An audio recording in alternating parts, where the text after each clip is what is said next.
Chapter 85. The Fountain. That for 6,000 years, and no one knows how many millions of ages before, the great whale should have been spouting all over the sea, and sprinkling and mystifying the gardens of the deep with his so many sprinkling or mystifying pots, and that for some centuries back thousands of hunters should have been close by the fountain of the whale, watching these sprinklings and spoutings, that all this should be, and yet that down to this blessed minute, 15 1/4 minutes past 1 o'clock p.m. on this, the 16th day of December, A.D. 1851, it should still remain a problem whether these spoutings are, after all, really water or nothing but vapor. This is surely a noteworthy thing. Let us then look upon this matter along with some interesting items contingent. Everyone knows that by a peculiar cunning of their gills, the finny tribes of the general breathe the air which at times is combined with the element in which they swim. Hence a herring or a cod may live a century and never once raise its head above the surface. But owing to his marked internal structure, which gives him regular lungs like a human being's, the whales can only live by inhaling the disengaged air in the open atmosphere. Wherefore the necessity for this periodical visits to the upper world. But he cannot in any degree breathe through his mouth. For in his ordinary attitude, the sperm whale's mouth is buried at least 8 feet beneath the surface. And, what is still more, his windpipe has no connection with his mouth. No, he breathes through his spiracle alone, and that is on top of his head. If I say that in any creature breathing is only a function indispensable to vitality, inasmuch as it withdraws from the air a certain element which, being subsequently brought into contact with the blood, imparts to the blood its vivifying principle, I do not think I shall err, though I may possibly use some superfluous scientific words. Assume it, and it follows that if all the blood in a man could be aerated with one breath, he might then seal up his nostrils and not fetch another for a considerable time. That is to say, he would then live without breathing. Anomalous as it may seem, this is precisely the case with the whale, who systematically lives by intervals his full hour and more when at the bottom without drawing a single breath, or so as much in any way inhaling a particle of air, for, remember, he has no gills. How is this? Between his ribs and on the side of his spine he is supplied with a remarkable involved cetacean labyrinth of vermicelli-like vessels, which vessels, when he quits the surface, are completely distended with oxygenated blood, so that for an hour or more, 1,000 fathoms in the sea, he carries a surplus stock of vitality in him, just as the camel crossing the waterless deserts carries a supply of drink for future use in its 4 supplementary stomachs. The anatomical fact of this labyrinth is indisputable, and that the supposition founded upon it is reasonable and true, seems more cogent to me when I consider that otherwise inexplicable obstinacy of that Leviathan in having his spoutings out, as the fishermen phrase it. This is what I mean. If unmolested, upon rising in the surface, the sperm whale will continue there for a period of time exactly uniform with all his other unmolested risings. Say he stays 11 minutes and jets 70 times, that is, respires 70 breaths. Then, whenever he rises again, he will be sure to have his 70 breaths over again to a minute. Now, if he fetches a few breaths, you alarm him so that he sounds. He will always be dodging up again to make good his regular allowance of air. And not till those 70 breaths are told will he finally go down to stay out his full term below. Remark, however, that in different individuals these rates are different, but in any one they are all alike. Now, why should the whale thus insist upon having his spoutings out, unless it be to replenish his reservoir of air descending for good? How obvious is it, too, that this necessity for the whale's rising exposes him to all the fatal hazards of the chase. For not by hook or by net could this vast Leviathan be caught when sailing 1,000 fathoms beneath the sunlight. Not so much thy skill, then, O hunter, as the great necessities that strike the victory to thee. And man, breathing is incessantly going on, one breath only serving for 2 or 3 pulsations, so that whatever other business he has to attend to, waking or sleeping, breathe he must or die he will. But the sperm whale only breathes about 1/7 or Sunday of his time. It has been said that the whale only breathes through its spout hole. If it could truthfully be added that his spouts are mixed with water, then I opine we should be furnished with the reason why his sense of smell seems obliterated in him. For the only thing about him that all answers to his nose is that identical spout hole, and being so clogged with two elements, it could not be expected to have the power of smelling. But owing to the mystery of the spout, whether it be water or whether it be vapor, no absolute certainty can as yet be arrived at on his head. Sure it is, nevertheless, that the sperm whale has no proper olfactories. But what does he want of them? No roses, no violets, no cologne water in the sea.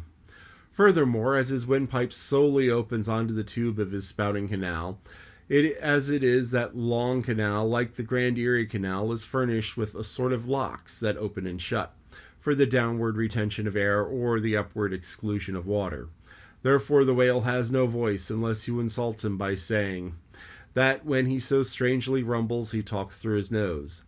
But then again, what has the whale to say? Seldom have I known any profound being that had anything to say to his world, unless forced to stammer out something by way of getting a living. Oh, happy that the world is such an excellent listener. Now, the spouting canal of the sperm whale, chiefly intended as it is for the conveyance of air, and for several feet laid along horizontally, just beneath the upper surface of his head, and a little to one side. This curious canal is very much like a gas pipe laid down in a city on one side of the street. But the question returns whether this gas pipe is also a water pipe.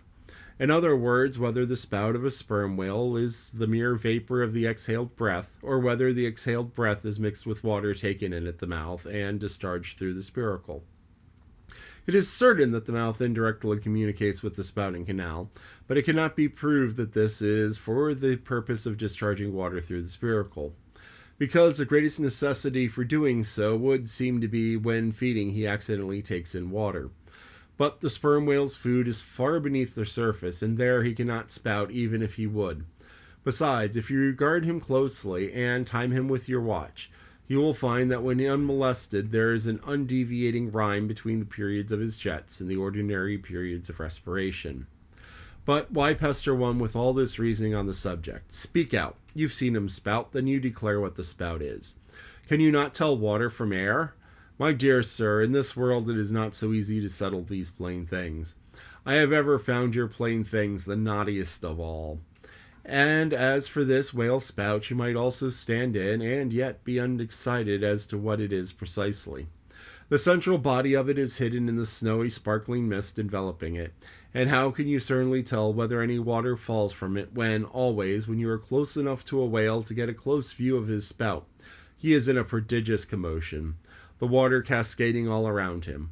And if at such times you should think that you really perceive drops of moisture in the spout, how do you know that they are not merely condensed from its vapor, or how do you know that they are not those identical drops superficially lodged in the spout hole fissure, which is countersunk into the summit of the whale's head? For even when tranquilly swimming through the midday sea in a calm with his elevated humps sun-dried as a dromedary's in the desert, even then the whale always carries a small basin of water on his head, as under a blazing sun you will sometimes see a cavity in a rock filled up with rain. Nor is it at all prudent for the hunter to be overly curious touching the precise nature of the whale's spout. It will not do for him to be peering into it and putting his face in it. You cannot go with your pitcher to this fountain and fill it and bring it away. For even when coming into slight contact with the outer vapory shreds of the jet, which will often happen, your skin will feverishly smart for the acridness of the thing so touching it. And I know one who, coming in still closer contact with the spout, whether with some scientific object in view or otherwise, I cannot say, the skin peeled off from his cheek and arm. Wherefore, among whalemen, the spout is deemed poisonous, they try to evade it. Another thing, I have heard it said, and I do not much doubt it, that if the jet is fairly spouted into your eyes, it will blind you. The wisest thing the investigator can do, then, it seems to me, is to let the deadly spout alone. Still, we can hypothesize, even if we cannot prove and establish. My hypothesis is this, that the spout is nothing but mist, and besides other reasons, to this conclusion I am impelled by considerations touching the great inherent dignity and sublimity of the sperm whale. I account him no common shallow being, inasmuch as it is the undisputed fact that he is never found on soundings or near shores, although the whales sometimes are. He is both ponderous and profound, and I am convinced, from the heads of all ponderous profound beings such as Plato, Pyrrho, the devil, Jupiter, Dante, and so on, there always goes up a certain semi-visible steam while in the act of thinking deep thoughts. While composing a little treatise on eternity, I had the curiosity to place a mirror before me, and ere long I saw reflected there a curiously involved worming and undulation in the atmosphere over my head. The invariable moisture of my hair, while plunged in deep thought after 6 cups of hot tea in my thin shingled attic of an August afternoon. This seems an additional argument for the above supposition. And how nobly it raises our conceit of the mighty misty monster, to behold him solemnly sailing through a calm tropical sea, his vast mild head overhung by a canopy of vapor, engendered by his incommunicable contemplations, and that vapor, as you will sometimes see it, glorified by a rainbow, as if heaven itself had put its seal upon his thoughts. For do you see, rainbows do not visit the clear air, they only irradiate vapor. And so, through all the thick mists of dim doubts of my mind, divine intuitions now and then shoot, and enkindling my fog with a heavenly ray. And so for this I thank God, for all have doubts, many deny, but doubts are denials. Few along with them have intuitions. Doubts of all things earthly, and intuitions of some things heavenly. This combination makes neither believer nor infidel, but makes a man who regards them both with an equal eye. This is the end of chapter 85. Now, there was some wonderful alliteration in there that as I was reading it was like, that just sounds awesome. And as you know, this book is a lot of poetry. It's a very poetical sort of prose. So and nobly rises our conceit of the mighty misty monster, to behold him solemnly sailing. So you have the mighty misty monster, 3 M's right in a row, boom, boom, boom. And the solemnly sailing, 2 S's, S'ing. And it's like all right together. So, that really popped out and got my attention. So here he is. He's talking about the whale spout. And it's like, yeah, it's just like condensation. And then it goes on, oh, whales are smart and think deep thoughts. And, you have the steam rising from your head, which is like a very cartoonish sort of thing. And he talks about looking in the mirror and seeing the steam rise above his head. And before he went into that, I was thinking, before he said, saw the steam rising from his head, I was thinking of one of the classic ways, if you stumble upon somebody and you think they're dead, one of the classic things that was done back in the day was you held a mirror under their nose and see if they fogged up the mirror, because as you breathe out, in and out, your body heat evaporates some water, because inside of your body it's 100% humidity and 100 degrees, so it's just like hot and wet. And so if the dew point outside is anything less than like 90, you're going to fog up a piece of material that's right in front of your face. So I mean, unless you are like in this absolute miserably hot swamp, you're going to fog up a mirror. So what they would do is they'd hold the mirror up in front of somebody's face and fog up a mirror. And that gets used places as kind of like, oh yeah, well, he can fog a mirror, which is like he's basically alive. And it's often jokingly used as a minimum job requirement. It's like, okay, this job requires someone who can fog a mirror. Or it's just like, essentially, we need a warm body. The author's right on this point. It's not like he's breathing in water and pumping it out. That just wouldn't work well under the environment that the whales are in. He's probably over-exaggerating how bad the whale's breath is, but I'm sure it's not pleasant. Whales can smell really, really funky. And it's going to blow out hard, but it's probably not enough to strip the flesh, but I don't think it would be pleasant. Also talked about the rainbow. So when you have little droplets of water in the air, the light goes in, bounces off, and comes back out at a slightly different angle. So what happens is if you have the sun here and a water droplet here. The light from the sun goes like this into the water droplet and then out towards your eye. And so you see this glow where the water droplets are. If the water droplets over here, you see the glow in the water droplets that's actually coming from the sun off at a different angle. And there's all sorts of math and physics about this. And the color is because light moves at different speeds, or light moves at different speeds through objects. So light moves at 3 times 10 to the 8th meters per second through vacuum, 2.997 times 10 to the 8th, but 3 times 10 to the 8th meters per second through vacuum. So this is like this number that's true everywhere. But it moves slower through air, and it moves at like 98% of that speed through air.